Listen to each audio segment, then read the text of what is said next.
Hello friends, my name is Henil Jain. I welcome you all to my YouTube channel Motivational Guru.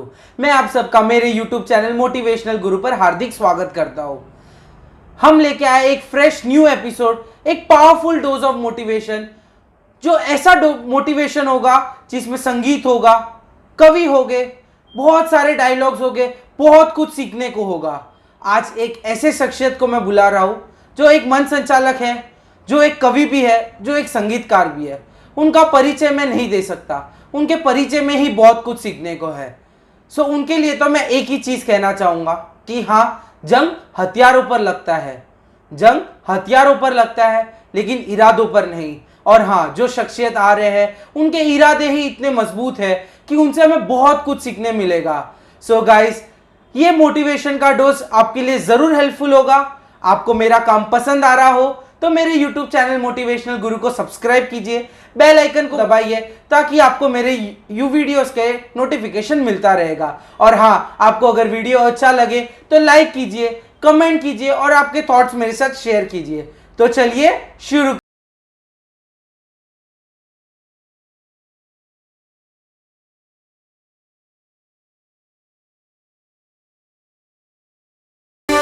So friends, आज हमारे साथ एक special guest है जिनके बारे में मैं क्या कहूँ, जिनके बारे में लफ्ज कम पड़ सकते हैं। उन्होंने अपने जीवन में इतना कुछ अचीव किया है, मैं डेफिनेटली कह सकता हूँ कि आपको बहुत कुछ सीखने मिलेगा, बहुत कुछ जानने मिलेगा। सो भरत कोठारी, मैं आपका मेरे यूट्यूब चैनल मोटिवेशनल गुरु पे हार्दिक स्वागत करता हूँ। सो मैं हमारे सवालों का सिलसिला शुरू करते हुए सबसे पहला सवाल उनसे यही पूछना चाहूँगा कि अब आपके बारे में हमारे दर्शकों को कुछ बताइए। सबसे पहले तो जैनी भाई, आपको मैं बहुत ही हार्दिक शुभकामनाएं अर्पित करता हूं कि इस चैनल के माध्यम से लोगों की जो जीवनी आप ले रहे हो कि मैंने मेरे जीवन में क्या किया और किसी और के अपने जीवन में क्या किया, वो बचपन की यादों से लेकर जीवनी तक एक वापस तरोताज़ा होती है। हकीकत में जो आपने काम किया है, मैं आपको दिल से बधाई देता हूँ और धन्यवाद देता हूँ कि ये एक अलग तरह का काम है, अलग तरह का आपने एक चैनल यूट्यूब पे शुरू किया। इससे लोगों को काफ़ी कुछ सीखने को मिलेगा। और हकीकत में मैं प्रभु से प्रार्थना करता हूं कि आपको जीवन के हर मोड़ पर कामयाबी मिले। मैं भरत कोठारी, राजस्थान में कुशीलाव गांव का निवासी, यहाँ मैं भाईंदर में रहता हूं। साथ ही मीरा भाईंदर भारतीय जनता पार्टी का मैं जिला उपाध्यक्ष हूँ। जैन माइनॉरिटी का मैं पूरे ठाणा जिले का अध्यक्ष हूँ। साथ में वेस्टर्न रेलवे कमेटी का मैं, सबर्बन रेलवे यूजर्स कमेटी का मैं सदस्य हूँ। कुशीलाव जैन संघ ओसवाल जैन संघ का मैं ट्रस्टी हूँ। ओसवाल जैन संघ के साथ में कुशीलाव गांव में भगवान महावीर गौशाला चलती है, उसका मैं ट्रस्टी हूँ। नाकोड़ा दरबार मंडल लालबाग का मैं उपाध्यक्ष हूँ। नौकार भक्ति ग्रुप का मैं सेक्रेटरी हूँ।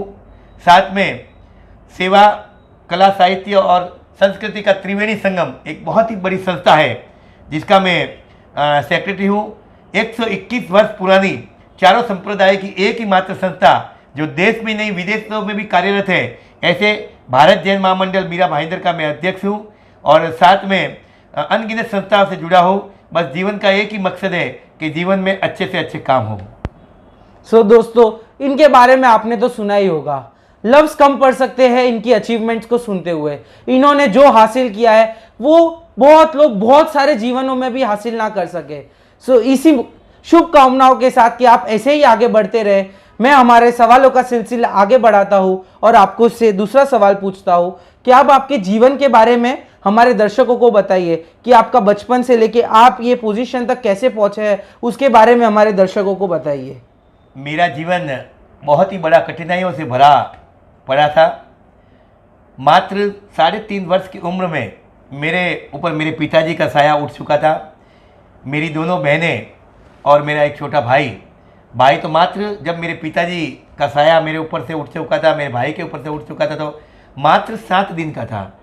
मेरी बड़ी बहन 5 साल की थी, छोटी बहन 4 साल की थी और मैं खुद 3.5 वर्ष का था। उस टाइम मुझे पता ही नहीं था कि पिता क्या होता है। 3.5 वर्ष की उम्र में मैंने मेरे पिताजी को नहीं देखा और आज जब मैं देखता हूँ तो मेरी आंखों में आंसू आता है कि अगर जीवन में माँ बाप का साया न हो तो जीवन शून्य है। लेकिन कोई बात नहीं, धीरे धीरे 15 वर्ष की उम्र में मैं मुंबई आया और मुंबई आने के बाद में मैंने बहुत ही कठिनाइयों से जुझारूपन से मुश्किलों का सामना किया, क्योंकि मर्दों की ज़िंदगी तो तूफ़ानों के बादलों से होकर गुजरा करती है, और वो ज़िंदगी क्या जिसमें तूफ़ान ना आए। सुख दुख तो एक झमेला है, लेकिन उसी सुख दुख को मात्र 15 वर्ष की उम्र में मैंने नौकरी से शुभारंभ की। मेरे मामा जी है जिन्होंने मुझे सबसे पहले स्टील के कारोबार में रखा, लेकिन वहाँ पर मेरा मन नहीं लगा कि स्टील का कारोबार बहुत ही एक हेडेक वाला काम है। फिर मैं डायरेक्ट गोल्ड में आया। धीरे धीरे गोल्ड में आते आते आते आते मेरे सबसे पहले मैंने एक विचार किया कि भाई गोल्ड में तो मैं आया हूँ, लेकिन मेरे दिमाग में कुछ अलग ही विकृतियाँ चल रही थी कि हमारा जिन शासन है, ये हमारा समाज है, इस समाज को मैं कुछ देना चाहता हूँ, लेकिन मेरी एक मजबूरी थी कि मेरे को नौकरी से छुट्टी नहीं मिलती थी। मैं करूँ तो क्या करूँ। उस वक्त मैंने एक जैन फुलवारी एक संस्था थी, जैन फुलवारी संस्था जो एक भाषण क्लासेस चलाती थी। भाषण क्लासेस चलाने में संडे को मुझे टाइम मिलता था, तो मैंने कहा कि ये संडे को टाइम मिलता है तो क्यों नहीं मैं इस संडे का सदुपयोग करूं। तो मैंने उस टाइम मेरे गुरु जो युगराज जी जैन थे, मैंने दुकान में रात को 12 बजे एक पत्र लिखा कि आदरणीय अंकल जी, मुझे छुट्टी नहीं मिलती है, आप मेरे भाई समान हो, लेकिन मैं समाज के लिए बहुत कुछ करना चाहता हूँ, लेकिन सिर्फ एक संडे मिलता है। तो उन्होंने कहा बेटा कोई बात नहीं, आप संडे को मिलता है, संडे आप एक काम करो, एक भाषण क्लासेस चलती है तो उसमें आप आओ। उस टाइम एक गुड़ गलियारी करके एक टीचर थी, वो सभी को भाषण सिखाती थी। हर हफ्ते में 2 घंटा इस टाइप से भाषण सिखाती थी। भाषण में मेरा कांटेक्ट सब लोगों से हुआ और धीरे धीरे मैंने बोलना शुरू किया। सो मैं तो यही कहना चाहूँगा ये सुन के कि भले मैं एक मोटिवेशन का चैनल चलाता हूँ, बट ये जो मोटिवेशनल स्पीकर है, ये जो लेखक है, ये जो मन संचालक है, ये जो काम करते हैं, वो काम तक पहुंचने के लिए पता नहीं मुझे कितने और साल लग जाएंगे। और मैं इनके लिए एक ही चीज कहना चाहूंगा कि जंग हथियारों पर लगते हैं, कि हाँ जंग हथियारों पर लगते हैं और इरादों पर नहीं। जैसे इन्होंने कहा इनके इरादे काफी मजबूत थे, इन्होंने काफी कुछ देखा, काफी कुछ सहा और फिर भी आगे बढ़ते रहे। सर मैं आपसे एक और प्रश्न ये पूछना चाहूंगा कि आप आपकी कामयाबी के बारे में कुछ बताइए कि आपने किधर कुछ सक्सेस मिला, कैसे मिला, क्या अचीव किया, ताकि हमारे दर्शक आपसे कुछ सीख सके। कामयाबी से पहले मैं आपको ये बताना चाहता हूँ कि कामयाबी तो बहुत मुश्किल की, हर मुश्किल एक परीक्षा की घड़ी है।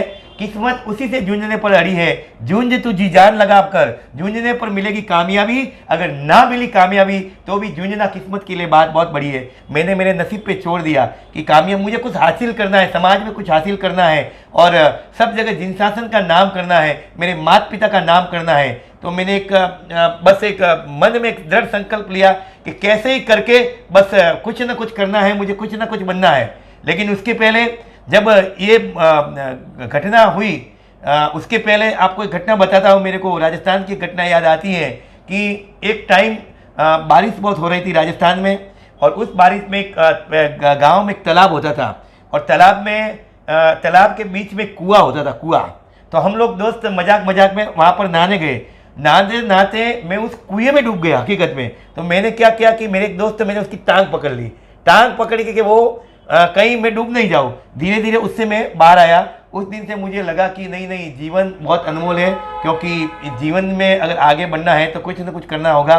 फिर मेरी माँ ने, मेरी बहनों ने बहुत ही ट्यूशन लेके हमको पढ़ाया लिखाया, बड़ा किया। मेरी माँ घर घर जाकर पापड़ बेलती थी।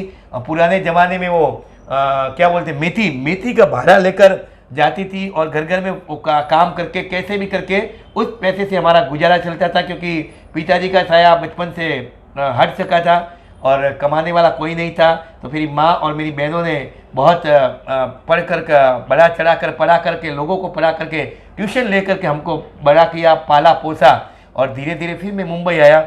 मुंबई आने के बाद में सबसे पहले मैंने, जैसा कि आपको बताया कि पहले नौकरी की, नौकरी में भी मेरे इतनी मुश्किल आई कि अगर एक घटना मुझे याद आती है कि मैं जब राजस्थान निवासी सादड़ी राजू भाई के यहाँ में सर्विस कर रहा था, उस टाइम आपको पता होगा 1992 में दिसंबर में दंगे हुए थे, हिंदू मुस्लिम के दंगे हुए थे। उस दंगे में मेरा नसीब खराब था कि मैं जवेरी बाजार से जा रहा था। जवेरी बाजार से जैसे ही जा रहा था तो फुट ऐसा एकदम जोर से फटाका हुआ मेरे किडनी के बाजू में। मैंने बोला ये क्या हुआ, मैं हंसा, लेकिन धीरे धीरे मेरे को खून बहने लगा। तो मुझे कुछ डाउट हुआ, मैं यहाँ से दौड़ते दौड़ते सीधा कोठारी हॉस्पिटल पहुँचा। कोठारी हॉस्पिटल पहुंचा तभी मेरे यहाँ घर नहीं था, बाहर नहीं था। मैंने मेरे मौसी को लड़के को फ़ोन किया, यहीं ठाकुर द्वार गुलाब भाई रहते कि भैया ऐसी ऐसी बात हो गई है। और फिर डॉक्टर ने मुझे देखा तो डॉक्टर ने कहा कि bullet is going for this side. तो मैंने बोला bullet is going for this side मतलब मेरे को गोली लगी है। फिर मैं एकदम घबरा गया, लेकिन मैंने उस टाइम मैंने डॉक्टर को कहा कि डॉक्टर साहब आप जितना चाहिए पैसा ले लीजिए, मेरी जान बचाइए। तो डॉक्टर ने मुझे एक ही बात कही जो आज मेरे जीवन का एक टर्निंग पॉइंट है। डॉक्टर ने कहा कि पैसे की बात यहाँ मत करना, हम लोगों की ज़िंदगी बचाने आए हैं, हम लोगों की ज़िंदगी बचाते हैं, पैसे तो दूसरी बात है, लेकिन सबसे पहले हम लोगों का एक ही मकसद है, हमारा एक ही उद्देश्य है कि कोई भी इस हॉस्पिटल में आए तो उसकी जान बचाए। डॉक्टर भगवान का दूसरा रूप होता है। और हकीकत में उस टाइम डॉक्टर ने मुझे ताबड़तोड़ एडमिट किया। मेरे सगे वाले मेरे मौसी का लड़का गुलाब भाई, जयंती भाई आए और उन्होंने ताबड़तोड़ एडमिट किया। और फिर सब सगे वाले को बुलाया। करीबन 1 महीना में उस कोठारी हॉस्पिटल में रहा। और उस टाइम मेरी मम्मी राजस्थान में थी, मेरी बहनें राजस्थान में थी। डॉक्टर ने कहा कि बहुत ही सीरियस कंडीशन है, ये आदमी नहीं बचेगा क्योंकि गोली अंदर फंस गई, गोली बाहर नहीं निकली। तो फिर मेरी बहनों से और मेरी मम्मी से लिख के दिया कि हमारी कोई जवाबदारी नहीं है, ये आदमी बच भी सकता है और मर भी सकता है, लेकिन ऊपर वाले की पुण्याई है, भगवान का शुक्र है कि जीवन में हमेशा आदमी अच्छा काम करता है। तो परमात्मा भी चाहता है कि अच्छे लोगों की नीचे ज़रूरत है। और उस टाइम भी मुझे भगवान ने बचाया। मैं लाख लाख शुक्र अदा करता हूँ भगवान का कि मुझे सोशल काम के लिए और मुझे भगवान ने ज़्यादा लंबी उम्र दी। फिर धीरे धीरे कामयाबी का दूसरा दौर, जब मुझे लगा कि जीवन में कुछ बनना चाहिए, जीवन में कुछ करना चाहिए, तो मैंने भाषण क्लासेस शुरू की। भाषण क्लास में मैंने बोलना शुरू किया। तभी वहाँ हैनिल भाई एक एग्ज़ाम होते थे, 3-4 पीरियड होते थे। पीरियड होने के बाद में एग्ज़ाम होते थे और एग्ज़ाम में मुझे हमेशा फर्स्ट रैंक, सेकेंड रैंक, मैं बोलने में बहुत फॉरवर्ड था। मेरे जब राजस्थान में स्कूल में भी था तभी मैं सबसे आगे बोलता था। वो प्रार्थना बोलाते थे, प्रतिज्ञा बोलाते थे, तभी भी मुझे जीवन में था। और राजस्थान के गांव में भी था तो मैं डपली बजाता था, गाता था, बोलता था। बस एक वो वहाँ से मेरी धीरे धीरे प्रोग्रेस हुई। और यह आने के बाद में मुझे मेरे गुरु का मैं बहुत शुक्रगुजार करता हूँ, युगराज जी जैन का, जिन्होंने मुझे एक नया प्लेटफॉर्म दिया बोलने का। और वहाँ से ही मैं धीरे धीरे बोलना सीखा। और उसके बाद में फिर धीरे धीरे बिजनेस के साथ में भी मैंने कहा बोला कि जीवन में कुछ करना है, आगे बढ़ना है, तो सिर्फ पैसे से कुछ काम नहीं हो सकता है। पैसे के साथ में हमारी हर जगह पे एक नई चीज़ होनी चाहिए, एक नया स्टैंडर्ड होना चाहिए, एक नया स्टेटस होना चाहिए कि जीवन में किस तरह हम लोगों की भलाई करें, किस तरह से हम जीवन को आगे बढ़ाएं। तो उसके लिए हमने फिर धीरे धीरे मैंने ये सोशल वर्क फील्ड चुना। तो दोस्तों ये सवाल सुन के तो बस मैं इतना ही कहना चाहूँगा कि कामयाबी का असली मतलब उसी को पता होता है जिसने नाकामयाबी देखी हो। तो इनकी कहानी भी कुछ वैसी थी। बहुत कुछ सीखने मिला कि नाकामयाबी के बाद ही कामयाबी है, डर के बाद ही जीत है। यही चीज़ें सिखाते हुए मैं हमारे सवालों का सिलसिला आगे बढ़ाते हुए मैं सर आपसे ये पूछना चाहूँगा कि आपने क्या नाकामयाबी देखी है, क्या गलती की जो आप लोगों को कहना चाहोगे कि ये गलती वो ना करे और वो कुछ अपने लाइफ में अचीव कर सके।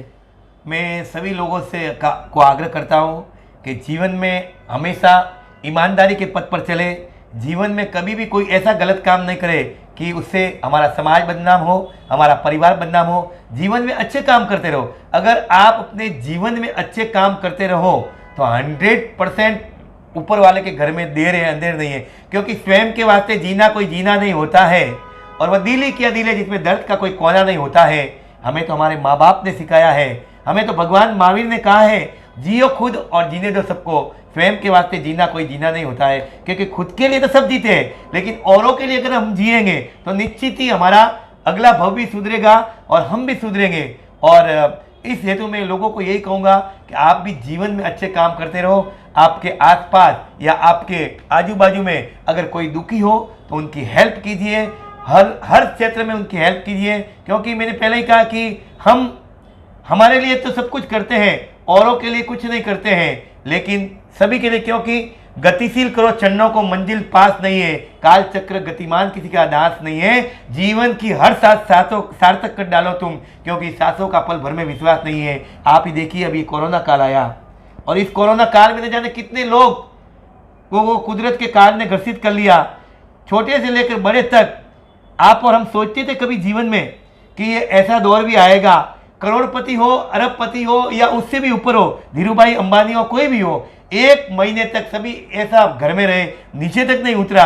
ये ऐसा काल, हमारे पैसे भी सब इधर पड़े रहेंगे और हमारे सब कोई कुछ काम नहीं आएगी, क्योंकि क्या पता कब मौत का पैगाम आ जाए, न जाने कब जिंदगी की आखिरी शाम आ जाए। हम तो तलाश करते हैं ऐसे मौके को भाई कि हमारी पूरी ज़िंदगी समाज सेवा के काम आए, पूरी ज़िंदगी समाज सेवा के काम आए। और यही समाज सेवा, हर व्यक्ति के पीछे कुछ न कुछ आदर्श होते हैं, उनकी कामयाबी के पीछे कुछ न कुछ लोग होते हैं। मेरी कामयाबी के पीछे सबसे पहले मेरी माता जी ने मेरे को हर जगह सपोर्ट किया है कि बेटा तू जीवन में कहीं भी जा, लेकिन कोई गलत काम मत करना, जीवन में जहाँ पर भी जाओ ईमानदारी से काम करना, जीवन में जहाँ पर जाओ पूरी मेहनत से काम करना, तो तेरा जीवन सफल होगा। और हकीकत में माता पिताओं का आशीष कभी गलत नहीं जाता है, क्योंकि यूँ तो हर किसी का दामन नम नहीं होता है, इन आंखों के बरसने का कोई मौसम नहीं होता है। मैं दुश्मनों के बीच में रहता हूँ, मेरी माता पिताओं की दुआओं का खजाना कभी कम नहीं होता है।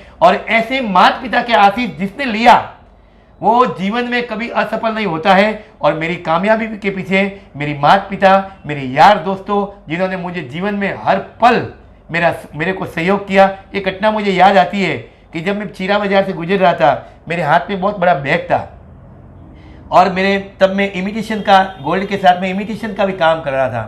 तो इमिटेशन का काम करते करते बस में मेरा बैग में, उसमें उस टाइम मेरे पास में 75,000 रुपये थे और इमिटेशन का काम था। किसी ने बैग खोल के पैसे निकाल दिए। पैसे निकालने के बाद में फिर मैंने देखा, मैं बहुत रोया कि अभी मैं क्या करूं, मेरे पास में पैसे नहीं है।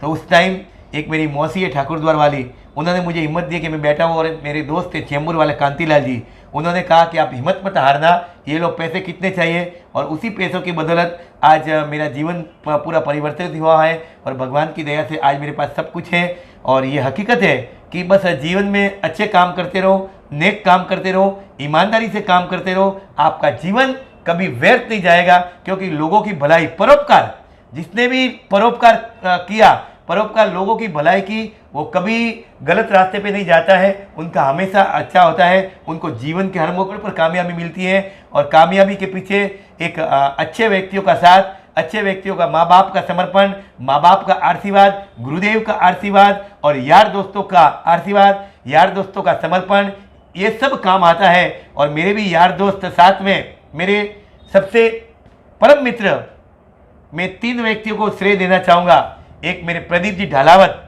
जिन्होंने मुझे हर कदम पर मेरी सहायता की है, मुझे मार्गदर्शन दिया है कि यहाँ पर तू गलत है, यहाँ पर तू सही है। हकीकत में उस शख्सियत को मैं कभी भूलना नहीं चाहता, उनको मैं नमन करता हूँ, जिन्होंने जिन शासन के लिए भी 5000 गीत लिखे हैं। भले ही वो जीरावाला के गीत हो, भले ही वो पंचम काल में जो इंसान साधु बने वो महान, ना ओसवाल मुझे कहना, ना पोरवाल मुझे कहना, हर तरह के गीत उन्होंने लिखे हैं और शासन को समर्पित किए हैं। एक ऐसा व्यक्ति जो बहुत ही सरलता, सादगी वाला, उनको देख करके हमें भी प्रेरणा मिलती है। साथ में गुरु भगवंतों का आशीर्वाद मुझे भरपूर मिल रहा है, अभी भी मिल रहा है। आज तक इतने गुरु भगवंते शासन में करीबन 70 से 80% गुरुदेव मुझे जानते, पहचानते, पर्सनल मेरा उनका टचअप है। भले ही वो राष्ट्र संत आचार्य श्री चंद्रानंद सागर सुरेश्वर जी महाराज साहब का बहुत बड़ा आशीर्वाद है, राष्ट्र संत आचार्य श्री पद्म सागर जी का मुझे बहुत बड़ा आशीर्वाद है, राष्ट्र संत आचार्य श्री जैन चैन सुरेश्वर जी महाराज साहब जो अब इस दुनिया में नहीं है, काल जन्म हुए हैं, उनका भी मुझे ऊपर बहुत ही बड़ा आशीर्वाद था। वो तो एक ही बात मुझे कहते थे, जब बोले जब भाईंदर आए तो बोला एक दिन तू एमएलए बनेगा, तो मैं हंसा। गुरुदेव का ये आशीर्वाद, चलो साथ में लास्ट में गुरुदेव के काल धर्म के पहले मैं और प्रदीप जी बैठे थे, उस टाइम पे उन्होंने मुझे भरपूर आशीर्वाद दिया था। यशवंत सूरी जी की बात कहूँ, आचार्य यशवंत सूरी जी, आचार्य विश्वरत्न सागर जी, जितने भी आचार्य नरत्न सूरी जी, सभी महाराज साहब का आशीर्वाद मुझे, मेरे ऊपर बहुत ही परम उपकारी मेरे गुरुदेव, जिनका आशीर्वाद मेरे ऊपर भरपूर है और उनकी बदौलत ही आज मैं इस मुकाम पर पहुंचा हूं। साथ में सबसे बड़ा एक नाकोड़ा भैरव मंडल पाईधुनी के अध्यक्ष आदरणीय प्रकाश जी को भी देना चाहूँगा कि इन्होंने भी, इनको देखकर भी मुझे प्रेरणा मिलती है कि आदमी है कि क्या है, हर समय कुछ न कुछ समाज के लिए कुछ करता है। आज दिन तक हिंदुस्तान में रिकॉर्ड है कि सभी ने भक्ति की है, सोशल फील्ड में काम किया है, या फिर सामाजिक काम किए, जीवदया के कार्य किए, लेकिन प्याऊ जल सेवा का काम अगर किसी ने किए हैं तो नाकोड़ा भैरव मंडल के अध्यक्ष, पाईधुनी के अध्यक्ष श्री प्रकाश जी जैन और उनकी पूरी टीम ने किया है। मुझे जब भी मैं ये यहाँ से निकलता हूँ विठलवाड़ी से, तो मुझे कितने लोग पानी पीते, कितने लोगों की प्यास बुझती है। आप और हम तो घर में पानी पी सकते हैं, लेकिन इन दिन दुखियों का कौन? जो पानी अगर एक बिस्लरी भी लेने को जाओ तो 20 रुपया लगता है, 25 रुपया लगता है, लेकिन इस व्यक्ति ने ऐसे ऐसे काम किए ना जिनकी जितनी अनुमोदना की जाए उतनी कम है। ये पानी की प्याऊ नहीं, हर वर्ष नोटबुक का वितरण, नोटबुक के वितरण के साथ में अलग अलग प्रकार से कार्यक्रम। हाल ही में कोरोना काल में कम से कम 30 से मेरी जहाँ तक नज़र में है, क्योंकि भाईंदर में सिर्फ 20,000 मास्क तो खाली भाईंदर में आए थे, साथ में 5,000 सैनिटाइजर बोतल। मतलब हर फील्ड में जैसा टॉपिक हो उसमें वो डल जाते हैं और वो काम करते हैं। हकीकत में उनकी भी अनुमोदना करता हूँ। साथ में मेरे एक परम मित्र ललित जी परमार जो हर समय मेरा हौसला बढ़ाते हैं। नरेश जी लोढ़ा है और मेरे 2 ही गुरु है जीवन में, एक तो मेरे युगराज जी जैन और अभी प्रदीप जी ढालावल जो मेरा मार्गदर्शन करते हैं और हमेशा मुझे आगे बढ़ने के लिए प्रेरणा देते हैं। ये तो बहुत बढ़िया जवाब हुआ। ये इसमें हमें एक व्यक्ति की नहीं अनेक व्यक्तियों के बारे में हमें सुनने को मिला। हमें बहुत कुछ देखा, बहुत कुछ सुना। बस मैं यही इसमें ही कहना चाहूँगा कि हमें बस कर्म करता रहना चाहिए, फल की चिंता नहीं करनी चाहिए, बिकॉज अंततः सब अच्छा ही होता है। सर, मैं आपसे एक और आखिरी सवाल कहना चाहूँगा कि आप कुछ टिप्स, कुछ एडवाइस, कुछ मोटिवेशन की बात हमारे दर्शकों को कहना चाहोगे ताकि वो कुछ ना कुछ आपकी बातों से अमल करके अपने जीवन में कुछ अच्छा हासिल कर सके।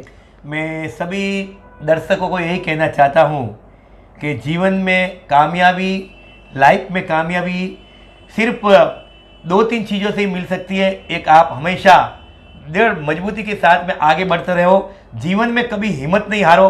भले ही आपके जीवन में कितनी तकलीफ आए, लेकिन तकलीफों को दृढ़ से मुकाबला करो, क्योंकि जीवन तो एक सुख दुख का मेला है। जीवन एक अंतर्देशीय लिफाफा है, 2-3 मोड़ के बाद पोस्ट हो जाता है। जो जीवन के मूल्यों को ही समझता है वही व्यक्ति हमेशा हमेशा के लिए आगे बढ़ता है। और यही आगे बढ़ने की एक प्रेरणा है कि आप जीवन में कभी मुश्किलों से, कितनी भी आपके जीवन में मुश्किलें आए, आप कभी भी अपने हौसले को मत आना, क्योंकि हौसला हार कर तू अपने जीवन की कीमत न घटा। हौसला हार कर तू अपने जीवन में जीवन की कीमत न घटा, और डर के मझधार में तू पतवार की कीमत न घटा। वो अपनी मजबूरी के आंसू बहाने वालों, दुख से उबल के जीवन की कीमत न घटा। ये संसार में सुख दुख तो एक झमेला है, सुख दुख तो एक मेला है। उसका डर से मुकाबला करो, साथ में हमेशा ईमानदारी से काम करो। और सबसे बड़ी बात मैंने पहले ही कहा कि सोशल वर्क हमारे पास में बहुत है। भले ही आप सामाजिक सोशल फील्ड में हो या जीवदया के फील्ड में हो, आर्थिक सोशल में हो, मेडिकल के सोशल फील्ड में हो, आप अपने जीवन में एक दृढ़ संकल्प लो कि मुझे एक सोशल काम तो करना ही है। आपको बता दूं, मेरे पास में रोज में 5 से 10 या 15 फ़ोन आते हैं सोशल काम के लिए। और मुझे कभी कभी नहीं आते तो मुझे लगता है आज फ़ोन क्यों नहीं आया, क्योंकि फ़ोन आता तो मुझे बहुत खुशी मिलती है कि आज मेरे जीवन में मेरे हाथ से एक अच्छा काम हुआ। और हकीकत में ज़िंदगी में यही काम आने वाले हैं, क्योंकि और आपको मैं एक और घटना बताता हूँ, क्योंकि ये काम आने वाले ना। मात्र जब एक बार मेरे साथ में बहुत बड़ी घटना घटी। मेरे साथ में एक बैग था, बैग में गोल्ड था, मैं खुलावा जा रहा था। कोई चोर पहले से मेरे ऊपर वॉच कर रहे थे, उन्होंने मेरा बैग खींचा तो मैंने ऐसे पीछे देखा तो मेरे सासा में बोला कौन है, तो मैंने बैग छोड़ा नहीं, तो मेरे ऊपर ऐसे चौपर से वार हुए 1 2 3। तभी भी मैंने नहीं खोजा, यहाँ वार हुए। तो लास्ट में वो बैग लेके चले गए, मेरी सभी नसें बाहर आ गई। तो मैंने सोचा कि आज तो मैं मर गया। मैं कुलाबा पुलिस स्टेशन दौड़ा, मैंने कहा पुलिस आप मुझे हॉस्पिटल लेके जाइए। तो उन्होंने कहा पहले आप रिपोर्ट लिखाइए। मैं बोला मैं मर रहा हूँ, आप बोले रिपोर्ट लिखिए। तो उन्होंने फिर ताबड़तोड़ मुझे यहाँ जीटी हॉस्पिटल में भर्ती किया। उसके बाद में सभी यार मित्र मेरे आए और आप सभी की दुआओं से उसी टाइम में ठीक हुआ। मेरे कहने का मतलब है जीवन में आप अच्छे काम करोगे ना तो भगवान के घर में देर है अंधेर नहीं है। हकीकत में आपका कोई ना कोई काम कहीं भी नहीं अटकेगा। सोशल फील्ड के माध्यम से हो, सामाजिक फील्ड के माध्यम से हो या और फील्ड के माध्यम से हो, आप जीवन में अच्छे काम करते रहो। आपको पता है हर संडे को मुझे भक्ति करने का बहुत शौक है, मुझे ऑर्गन बजाने का बहुत शौक है। मैंने कम से कम अभी तक 2 से 3 हज़ार कार्यक्रम निस्वार्थ कार्यक्रम किया है, क्योंकि यही अपनी देन है। इस कार्यक्रम के माध्यम से हम अपनी बातों से लोगों को जन जन तक पहुंचाएं। अगर मैंने एक कार्यक्रम में 500 या 1000 लोग बैठे हैं, 2000 लोग बैठे हैं, 2000 लोगों में से अगर 5 ने भी मेरी बातों को ग्रहण किया तो मेरी विद्या सार्थक है, माँ सरस्वती की विद्या सार्थक है। और यही काम से हम लोग आगे बढ़ते जाते हैं, क्योंकि जीवन में अगर ये वक्त है, अगर इस समय को अपन ने नहीं पहचाना, समय का सदुपयोग क्यों नहीं किया, तो एक दिन कुछ ना कुछ घटना हमारे साथ में भी घट सकती है। मैंने आपको पहले ही कहा, ये कोरोना काल में कितने ही लोगों की ज़िंदगी को इस कुदरत के काल ने ग्रसित लिया है और बहुत ही बड़ी घटना हुई है। तो मैं इतना जरूर कहूँगा कि वक्त से बड़ा नहीं है दुनिया में कोई और, वक्त से बड़ा नहीं है दुनिया में कोई और, वक्त ही सभी की नजाकत बन जाता है, वक्त से आदमी पीर बन जाता है, कि वक्त ही एक ऐसी चीज़ है, कभी कभी मेलों का राजा भी फकीर बन जाता है। और ये समय है, इस समय को सदुपयोग करो। ये जीवन है, ये जीवन जो हमारे पास आया है, उस जीवन में हमेशा अच्छे काम करते रहो, आगे बढ़ने की प्रेरणा सभी लोगों को देते रहो, कभी जीवन में किसी का बुरा नहीं करो। जीवन एक हमारे ये मानव बम मिले हैं, उस पर भी हमको जिन शासन मिला है, तो जिन शासन में हमारे को, क्योंकि मैं बात कर रहा हूँ जैन समाज की, जिस जैन समाज में हमारे को भगवान महावीर ने अहिंसा, अपरिग्रह और अनेकांतवाद का पाठ पढ़ाया है। ये इसे इतने बड़ी भामाशाह को देखिए, जिसके ऊपर आज महाराणा प्रताप के ऊपर इतना बड़ा इतनी बड़ी दुख पार हो गए, तो हमारे शासन का एक सितारा ने अपनी दान की दरिया बहाकर, तिजोरी के ताले खोलकर पूरी दान की दरिया बहा दी थी। चंदन बालाओं की कथाओं से आप सभी वाकिफ हैं। चंदन बालाओं ने बाकुले वोला करके एक अपना फर्ज पूरा किया था। पुनिया श्रावक की सामायिक भी आप सभी को पता है कि पुनिया श्रावक की सामायिक आप किसी से साधार्मिक भक्ति किसी से छिपी नहीं है, क्योंकि जीवन में अगर सबसे बड़ा काम है तो साधार्मिक भक्ति से बड़ा कोई काम नहीं है। साधार्मिक भक्ति अगर अपने जीवन में करोगे तो मैं निश्चित ही कहूँगा कि हमारा भव सुधरेगा। और मैं आप सभी दर्शकों से भी निवेदन करता हूँ कि अगर आपके पास अपने जीवन में अगर सब कुछ है तो आप साधार्मिक भक्ति कीजिए, क्योंकि साधार्मिक भक्ति दान से बड़ा कोई चीज़ नहीं है, बहुत ही बड़ी चीज़ है। ये हुआ बहुत बढ़िया जवाब। इनकी बातों में तो मैं भी बह गया था, क्या पता न जाने कब मैं इनके जैसे बात कर पाऊंगा। बहुत कुछ सीखने मिला है, बहुत कुछ है। ये वीडियो तो आपको ज़रूर देखना चाहिए, और आपको वीडियो पसंद आए तो लाइक कीजिए, कुछ भी पूछना हो कमेंट कीजिए, और हाँ, अगर अच्छा लगे मेरा काम तो हमारे चैनल को सब्सक्राइब कीजिए। भरत जी, मैं आपका मेरे चैनल पर हार्दिक स्वागत करता हूँ, और मैं आशा रखता हूँ कि आपसे सबको बहुत सीखने मिला होगा और आपकी बातों ने सबका बहुत मन जीता होगा। Thank you.